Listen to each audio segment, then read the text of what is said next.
好，接下來我們要看到是中美水下獵殺戰，現在說是全面開打了。尤其今天等一下會來特別看到的是這個美國的19艘核潛艦，現在掛上了一共是達到40枚的戰斧飛彈哦。中國大陸方面也有武器來做反制，它的秦級的潛艦，等一下我們會來看到細節哦，還有整個反潛的系統，包括了直20F 等等反潛天網。等着來做獵殺。好，今天就中美的這個軍事武器，我們會做一個比較深度的剖析。好，西太平洋尤其現在是不是下一波最危險的戰爭在醞釀當中呢？中美的決戰點，大家說，不是只是在看戰機了，現在也要看一看說這個航母啊，美軍尤其能不能開進第一島鏈呢？因為現在來自於美國媒體特別揭露，非常擔心的一件事情，就是我們來看到 CNN 揭露的，美國的海軍。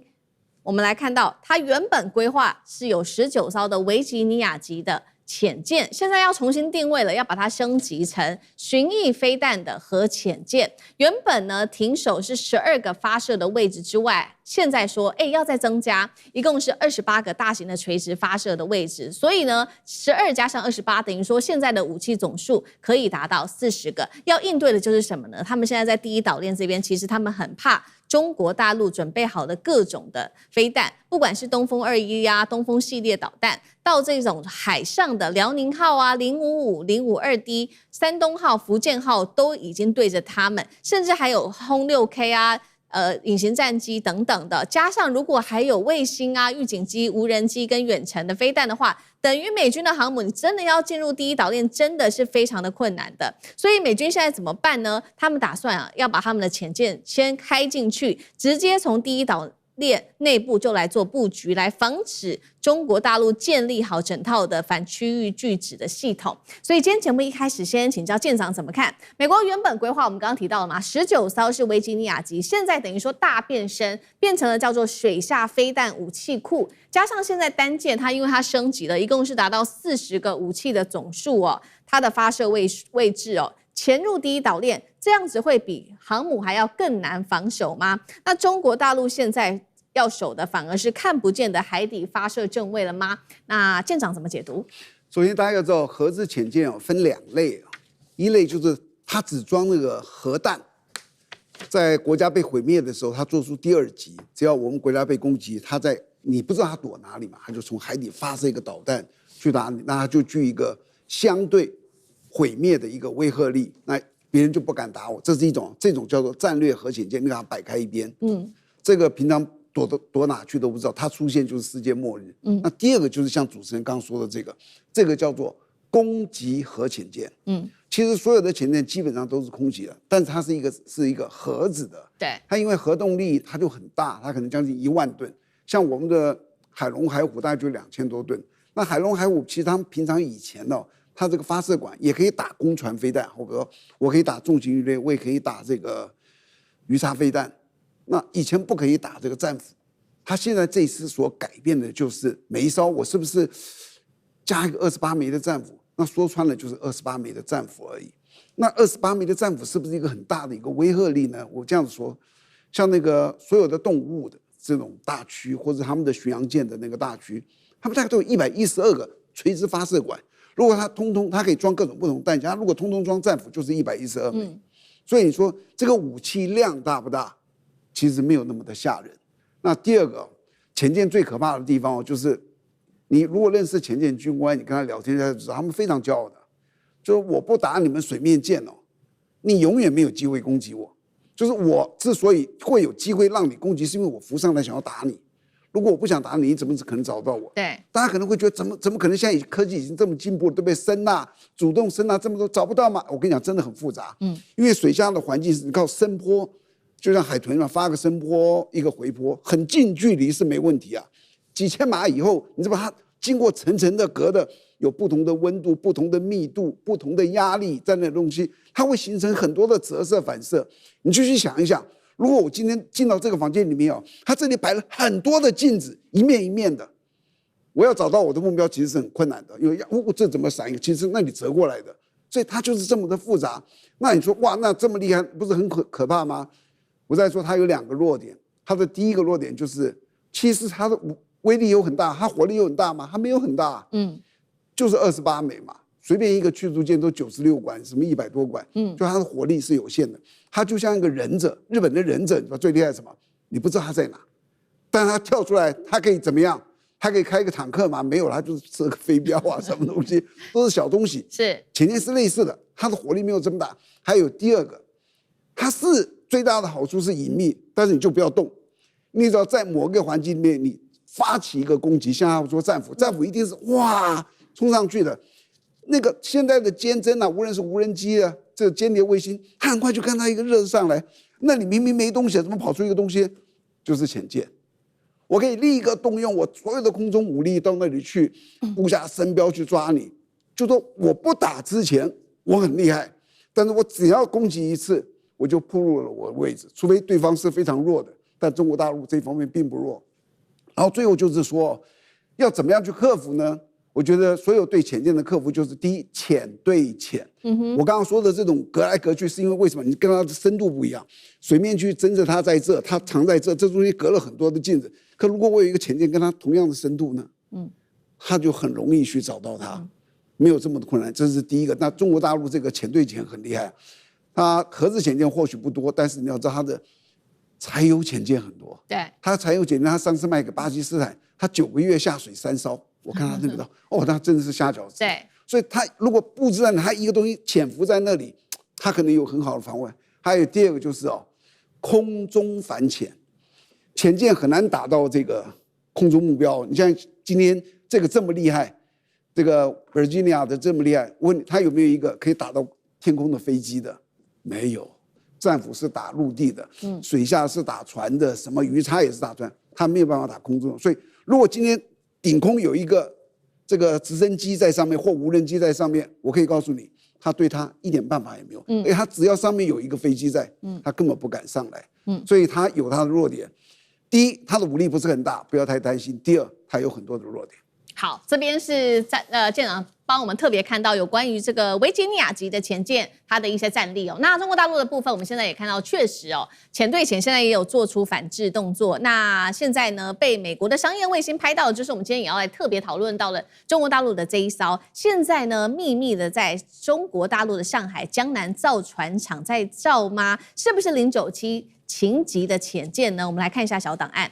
艇身長度120公尺，寬10公尺。現在外界關注的就是它的艦橋了。為什麼呢？因為潛艦上方最明顯的帆罩很明顯被縮得非常非常的小，所以衛星照片裡面幾乎都沒有辦法看到。那這樣子的一個功用就是它可以降低水下的阻力，減少亂流跟深學，就很難被發現了。它這一艘潛艦是專門強化它的隱蔽跟獵殺能力的，這是它的第一大優點。第二大優點就是它有一個新的技術叫做核子鐘，簡單來說就是潛艦能夠更加精準的進行長時間的水下導航，而且更久的時間它是不用浮出水面的，而且可以長時間都躲在海底，很難被發現。謝大使怎麼看？那這樣代表美軍的水下霸權還能維持多久呢？因為這個097啊，現在官方沒有資訊，那麼都是民間在猜測，那還有就是這些西方的這些間諜機構常常說，他拍到的照片，然後就是說097它上面的船橋很小是吧？然後就做一條大篇文章，然後長多少，那都在這個船塢裡面照到的。這是在這個上海造船廠，過去中國大陸核潛艇都在葫蘆島，這個渤海造船廠，那都在那邊做。所以事實上的話，中國大陸現在我們以知道資訊來講的話，核動力的潛艇還是以093、094，是094還有新型的094A 為主要的這些構成的這些船艦。那093它是攻擊核動力攻擊潛艇那麼它是負責攻擊的。094跟094A 呢，它是戰略的戰略核潛艇，它是負責什麼？核戰發生以後第二波的打擊，就確保相互毀滅的第二擊。那所以這兩種的話，事實上的話，現在中國大陸也承認。那中國大陸到底目前有多少個這個核潛艇呢？那這個我看了這個DW 那就是說這個德國方面的訊息他們說有32艘，32艘，可是也有人估計說大概只有一半的數目，因為這裡面有2型的這個核潛艇啊，現在還是很神秘。那西方很多這些媒體啊，包括中國的這個軍武迷啊，也都說有看過那2型，一個095，一個096，認為都已經在服役了啊。那就097傳聞已經10年了啊，到現在還摸不清楚它到底是什麼樣何方的來歷啊。可是就是說，美國是核子動力的潛艇加起來有71艘，中國大陸說，那德國方面訊息說有32艘，這個反正中國大陸從來這個高度機密，從來也不回應，從來也不會進一步說明。可是095的話，它也是攻擊性潛艇，096是戰略潛艇。那我們現在講到097呢，它是一個攻擊性潛艇。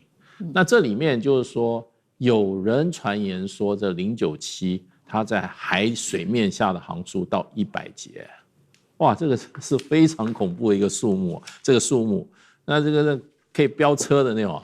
可是它的動力呢，它有一種新的技術叫磁流體推動技術。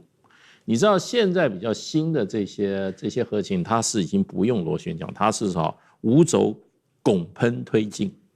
這種好處是什麼？動力大，聲音小。所以這裡面就是說很多新的技術都在傳聞當中。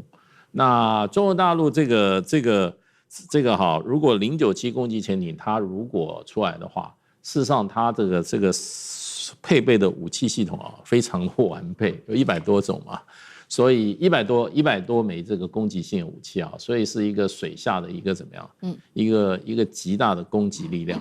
那這個絕對對於美國的水上部隊來講的話是極大的威脅。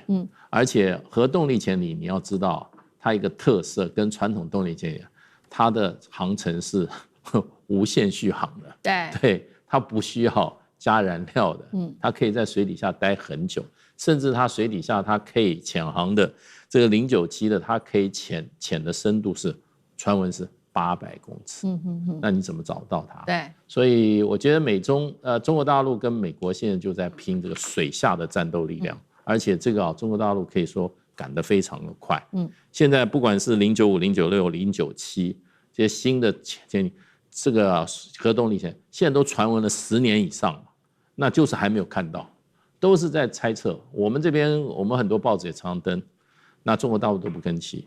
那不過一般的推測，中國大陸在這方面是加快速度，在改善跟美國的差距。好，現在我們剛剛看到的都是在水下的這一種立體的反潛網。其實中國大陸現在建立的是一整套，不管是從我們剛剛介紹到的一系列水下之外，還有水面跟天空的。那我們現在也來看到2款是天空上面的反潛武器。第一款要來看到的是升級版本的是從 Y9 反潛巡邏機升級版本成 Y9FQ 的這一款戰機。那麼我們先來看到它的機鼻下方換裝新的主動向列陣雷達，而且機尾也有升級，並且進一步縮小還改良哦。那機側可以攜帶大量的聲納浮標，在海域下面就可以建立水下的監聽網，這是一個。另外一個就是直20了，比過去的直9，它的升級點是在它更大，而且它的航程更長，可以搭載放聲納，還有聲納浮標跟反潛魚雷等等。重點是呢，現在包括了海上也要為了配合說這個直20更好操作，所以有把052D 跟054A 改良型的直升機的甲板跟機庫呢，去把它加長。那戰力的部分，上次哥又怎麼看？好，我這次中國大陸這個81建軍節有推出一個智勝6級的這個軍事紀錄片哈。那這裡頭提到海軍的部分，我們知道現在中國大陸海軍很厲害，公認都基本上可能贏過美國了。可是在這智勝當中，有一位這個艦長，他特別提到憂心忡忡提到說，其實還是有2個罩門哦，中國大陸一個就是所謂防空。也就是說，如果有像 F-35突破了所有的各式各樣的導彈跟波纹障礙，逼近了這個中國大陸的航空母艦的話，直接就來打你航空母艦。這個部分他們也不是100%沒有問題哦。好，第2個罩門是什麼？就是防艦，也就是說防潛啦，防潛。也就是說，這個現在的美國方面這個潛艦這件事情，中國大陸海軍不是自認為自己已經都 OK 了。好，怎麼說呢？我們都知道，現在這個所謂的這個潛艇，前面幫2位提到的，因為它這個水文，特別是到深海，現在再厲害的偵測到，如果你真的潛到很深海的，還是偵測不到的。所以再加上說，過去來講，你這個岸基反艦，你雖然有一些巡邏的這個飛機，可是你沒有辦法24小時啊。而且如果你遠洋的話，中國大陸跟美國不一樣，你沒有那麼多海外的軍事基地啊。所以你真的沒有辦法做遠洋的部分。中國大陸是知道自己的罩門，所以現在就目前的準備，我們整體來看，首先針對於這個遠洋這方面，萬一遠海這個遠海可能是第一島鏈之外往第二島鏈靠近，主要是靠運9反潛機。那就運9反潛機其實不斷的增加它上面的很多的反潛的這個偵測的設備。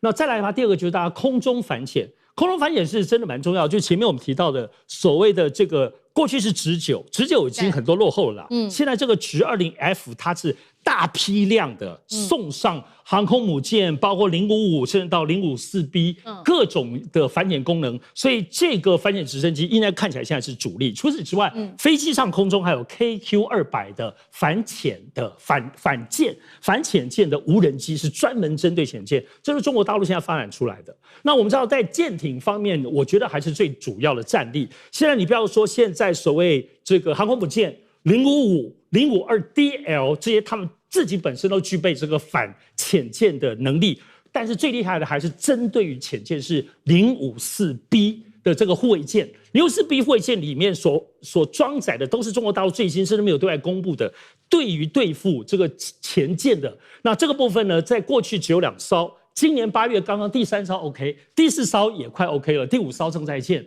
未來預計到2028年會有10艘，這10艘都是針對於美國潛艦所建，所以也就下水餃，趕快最強反潛艦的這動力。那再來的話，當然就是說水下的部分，現在中國大陸有發展出，比如說海底這種類似像這種光纜式的這種偵測的，它就很多一根一根的線頭，所以它有新的偵測這個海底的部分的新的技術，還有一個深海的無人的這個 XLUUV 還沒有真的對外披露啦。反正有很多最新的技術，但這邊得說的，中國大陸現在主要還是對於反潛，知道自己本身的罩門是最大的關鍵，所以在這個體系化裡頭，特別是針對水文，除了我們現在在台灣第一島鏈周邊，他已經查得死去活來，因為現在他們針對反潛主要目標還是台海，所以對於遠洋啊或者什麼其他的部分那是再說。但我們看到這個中國大陸之前不是跑到南太平洋經常跑去嗎？對，這裡頭其實也在偵查那邊的水文狀況，對於未來最後要對付美國潛艦的重要的水文資料。好，謝謝尚志哥，那我們休息一下，馬上回來。觀眾朋友們，我們要開會員頻道啦！因應呢美中、中東還有印太的亂局，你看到的是新聞，我們看到的是背後誰在操控這個世界。加入會員可以取得獨家視角的通行證，你將優先取得更深的觀點判讀，包括了核心真相分析、歷史脈絡拆解、局勢推演邏輯。同時解鎖會員勳章、優先互動權、問題解析、幕後花絮，支持我們制作高品質的影片。點擊下方的加入鍵，一起成為戰友吧！我們會員頻道見。